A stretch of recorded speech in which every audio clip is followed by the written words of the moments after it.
We are ready to go.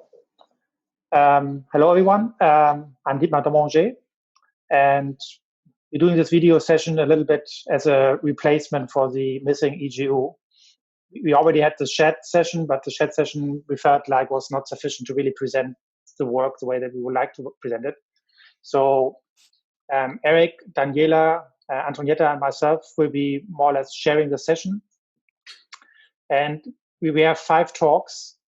And the first talk is by Andrea, which is an invited talk, and she will talk a little bit longer. So she will have 20 minutes for her presentation, and we're asking some questions at the end, so like in a normal session. And then the other talks will have 50 minutes for presentation and then 5 minutes for a little bit of a conversation and a little bit of a chat. If you are not talking and if you are not presenting, I suggest that you mute yourself and you turn off your video. And then only the person who is presenting and having is talking is actually having the microphone on. So that makes the meeting a little bit easier. Otherwise, I think we can just start, and I hope everything works well. And then we start with Andrea Taschetto, and she will talk about a chapter from a new book about ENSO, and she will also, I think, introduce the book a little bit. So Andrea, please go ahead and share your screen.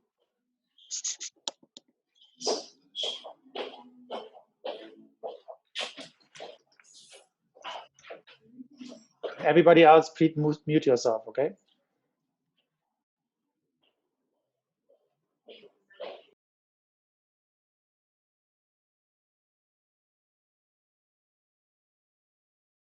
Andrea, I can't hear you. Are you on? Hello, can you hear me? Yeah, can hear you now. Good afternoon, everyone in Europe and Africa, and good morning for those in America. And here in Sydney, it's a nighttime, and in Asia. Thank you, everyone, for coming to the session today. I would like to thank the conveners for inviting me to present today. And today I'm going to talk about ENSO, atmospheric teleconnections and challenges. This work is a result of a book chapter, and I could not have done that without the contributions of my co-authors, Caroline, Malte, Dietmar, Ashok, Regina, and Sangyok.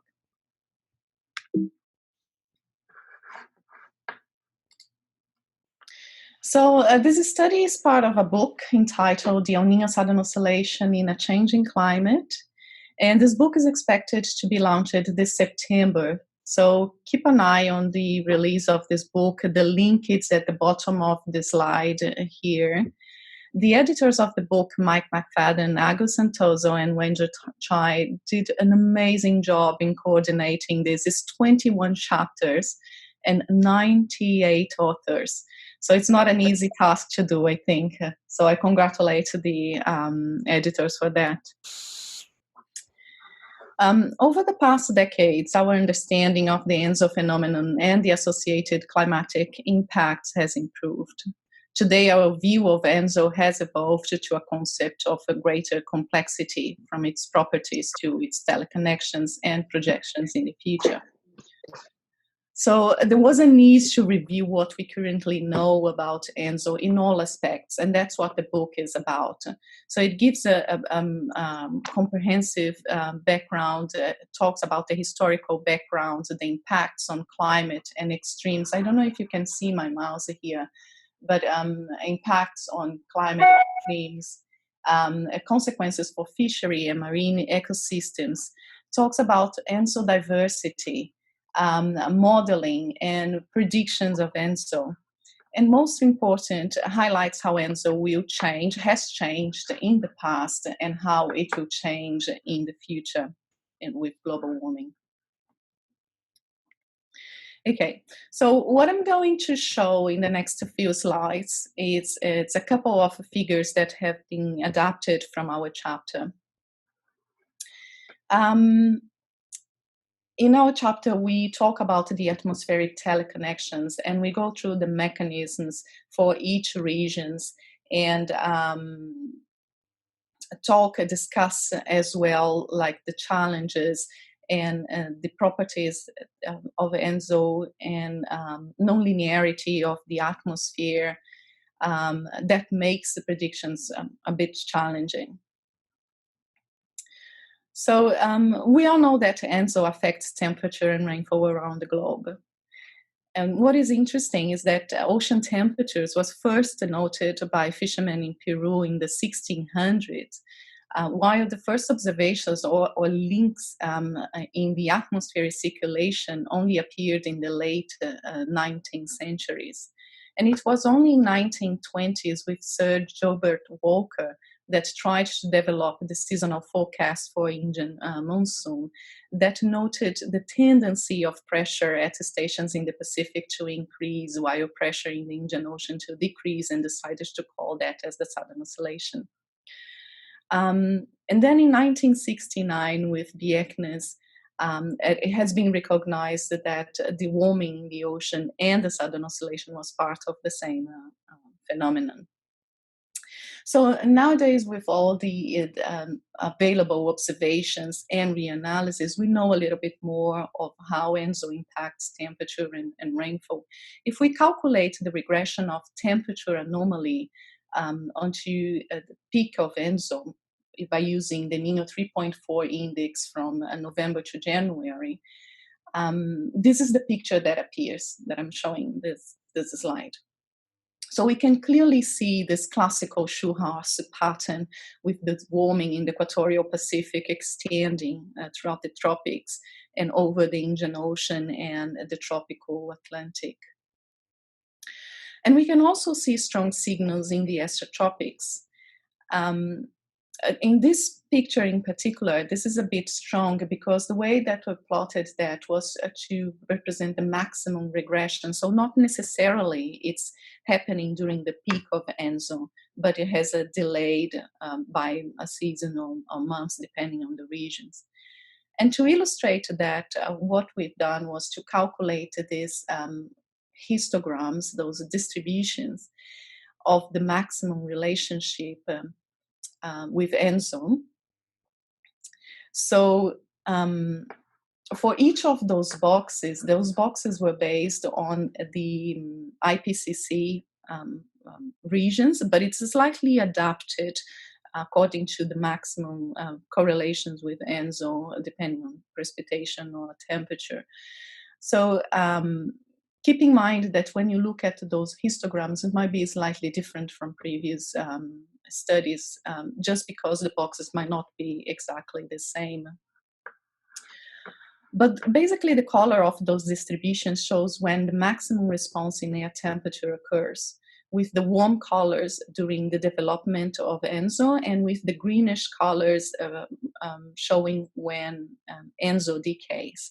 So, for example, if we look at the box in the Indian Ocean, it's quite a large box, but if we focus here, we see that the distribution peaks in the decay phase of ENSO. So it's the temperature is affected strongly during the decay phase of ENSO from January to March.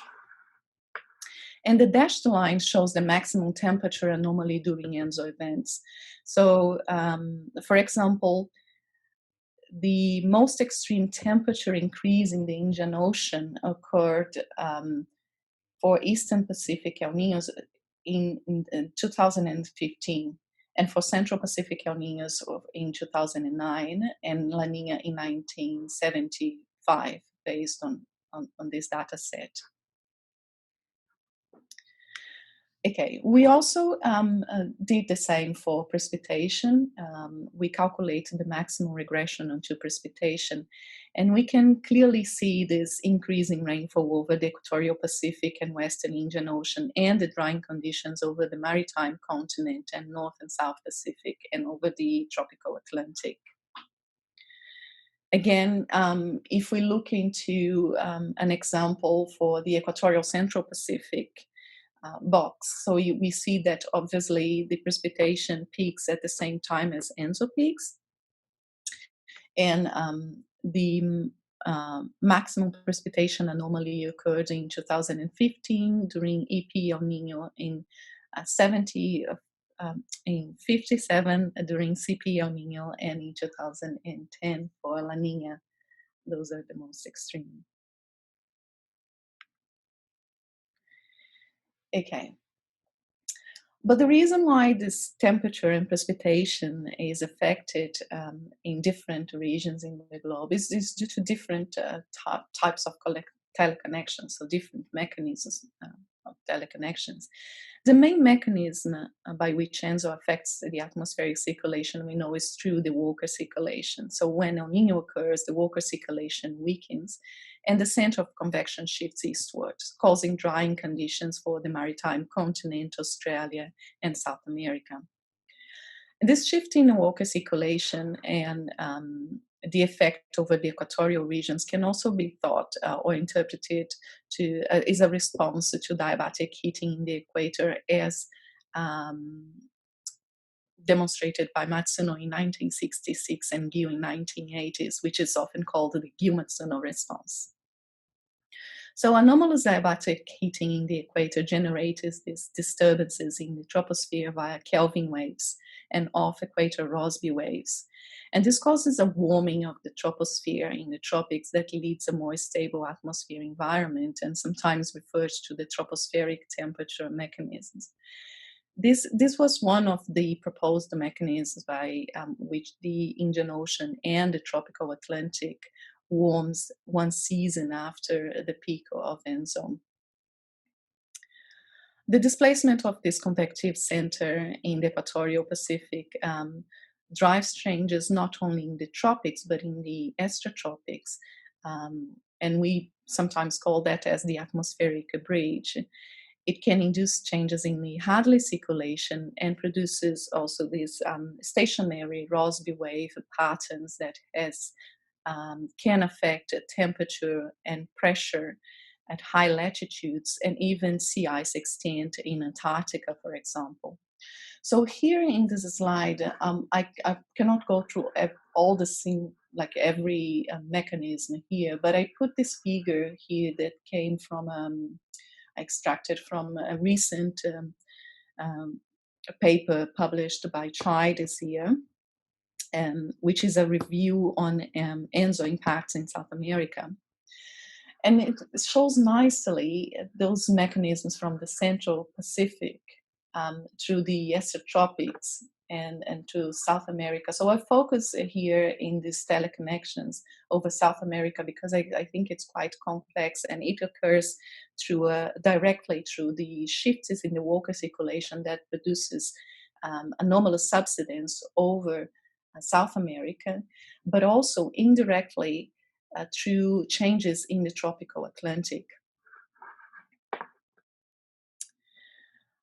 So basically, this when ENSO occurs in austral springtime, the what we call the Pacific South American pattern can be triggered, and it produces this anticyclonic circulation off the coast of South America that tends to suppress precipitation during the beginning of the monsoon and during the monsoon season in South America, so generally causing drying conditions over that areas. But at the same time, it also enhances the low-level jets and moisture advection to the La Plata region, favoring rainfall over that region. So during El Nino events, it's commonly seen that over South America, there is a rainfall dipole. So this dry area over there with wet area in the southeast. Then in DJF and in March, April, May, the indirect effect occurs via the PNA, so the Pacific North American pattern, that produces this cyclonic circulation over the tropical North Atlantic that counteracts the trade winds and reduces the trade winds and causes west feedback over there, so inhibiting evaporative cooling and helping to warm the tropical North Atlantic. And the warmth of the tropical North Atlantic also helps to keep the Atlantic ITCZ north of the equator, which is really bad for northeast Brazil because that's depends on the displacement of the ITCZ south of the equator to bring the rainy season for that region. So this is just an example of the mechanisms that occurs over South America.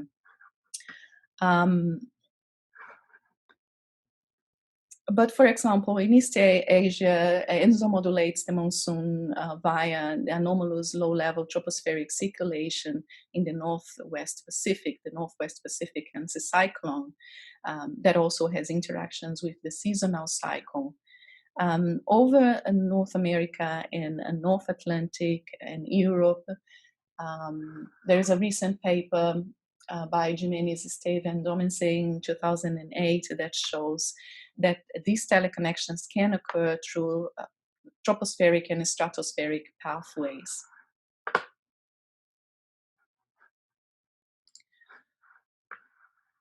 Okay, so we know some of the mechanisms that affect different regions around the globe. And despite knowing all that, it is still difficult to predict an ENSO impacts. And this is because of a few factors. One of them is because ENSO is nonlinear. So in other words, La Nina is not a mirror image of an El Nino. And for example, for Australia, La Nina impacts is better predicted. We can predict the impacts related to La Nina better than El Nino. In addition, since the 2000s, I think it has been recognized that El Nino can manifest in different shapes and intensities and locations. And so ENSO diversity is extremely important for atmospheric teleconnections because it depends on where this warming in the equatorial Pacific will occur. So for instance, if we place a 1 degree anomaly along the equatorial Pacific, the response in the atmosphere and the convection is different. It's very different. In 2011, Takahashi proposed a new way to identify ENSO events by looking into UF analysis. And this new approach, I think it's very nice because it represents really well this nonlinearity and captures the ENSO diversity really well.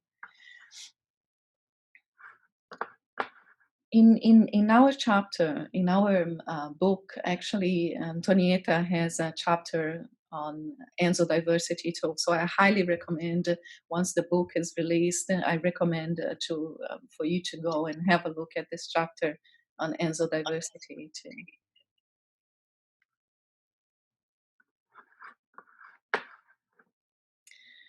Okay, another reason why it's quite hard to predict ENSO impacts is the fact that ENSO is non-stationary.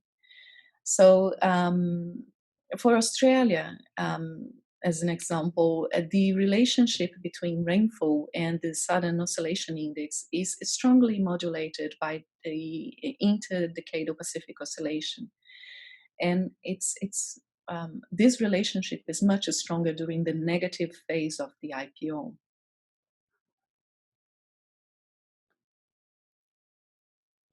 So what I wanted to say is that what I'm trying to say is that enso-atmospheric teleconnections depend on many factors. And as we've seen, it depends on the magnitude of the forcing. It depends on the location of the tropical convection in the equatorial Pacific.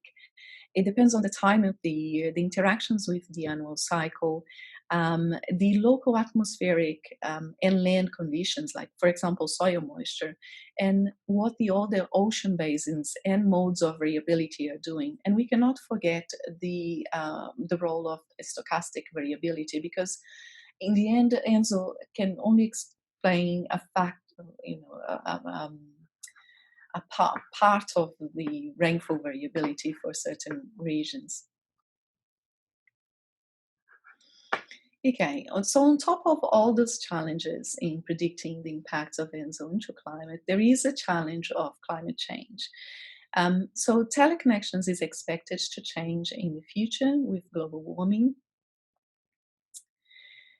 And when we look into how ENSO will change, there are some uncertainties, particularly regarding to ENSO strength. And the way that ENSO teleconnections will change in the future depends on how the tropical convective heating will change as well, which ultimately depends on the magnitude of the anthropogenic forcing, the changes in ENSO properties, changes in atmosphere and tropical Pacific mean state, and what the ocean basins, other basins, are doing as well. But despite these uncertainties on ENSO strength in the future, there is a consensus on some ENSO properties and how the mean state will change in the Pacific. And in particular, there is a stronger consensus on how rainfall variability will change in a warmer world.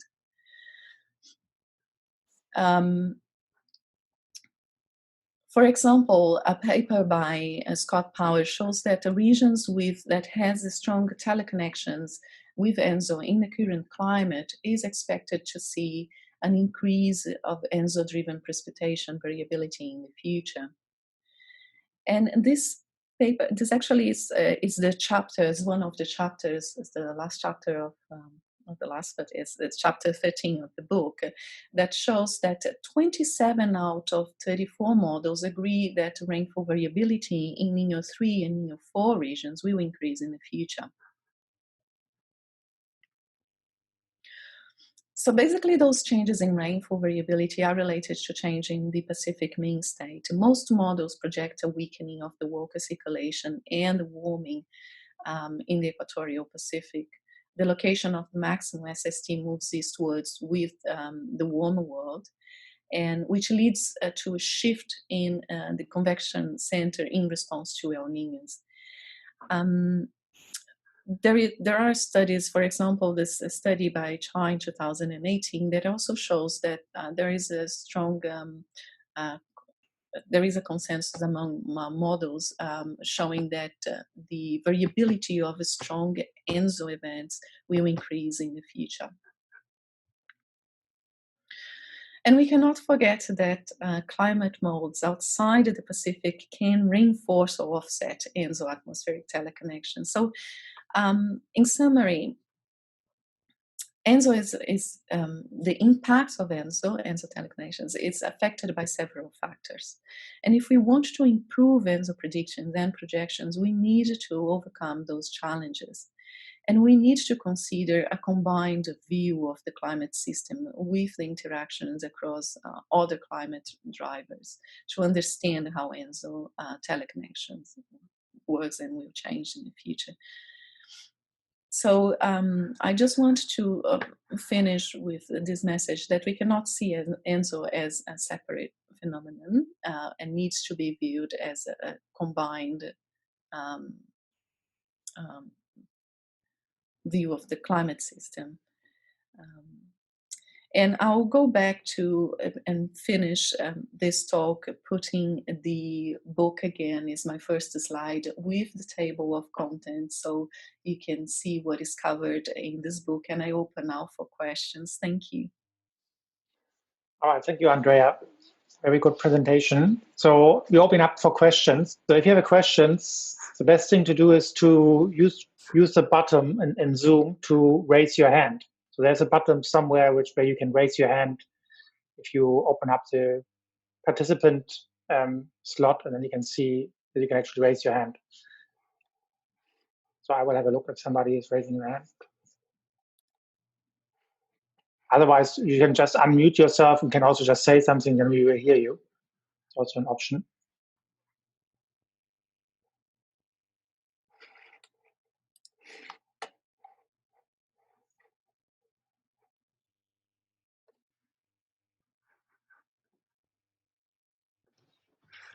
All right, I have a question for Andrea. Can you hear me all right? Yes, I do. Yeah. So thank you very much, Andrea, for this nice overview. I saw in one of your slides that there was a little diagram about the North Atlantic and Europe. Anything new in your review in terms of the impact of ENSO over the North Atlantic European sector? I'll go back to that. That was a bit before that. Yes, the top one there. Yeah, so here the top one. So there is this nice paper by Jimenez Teves and Daniela in 2018, and also a review that Daniela did in 2019 on the effects of on the stratospheric pathway and how it affects Europe. So basically, it says that during, for example, during El Nino, they see that during El Nino events, there is a positive PNA associated with El Nino events and a negative NAO, and a weaker polar vortex during ENSO events. They also explain the mechanisms of weaker stationary wave strain, but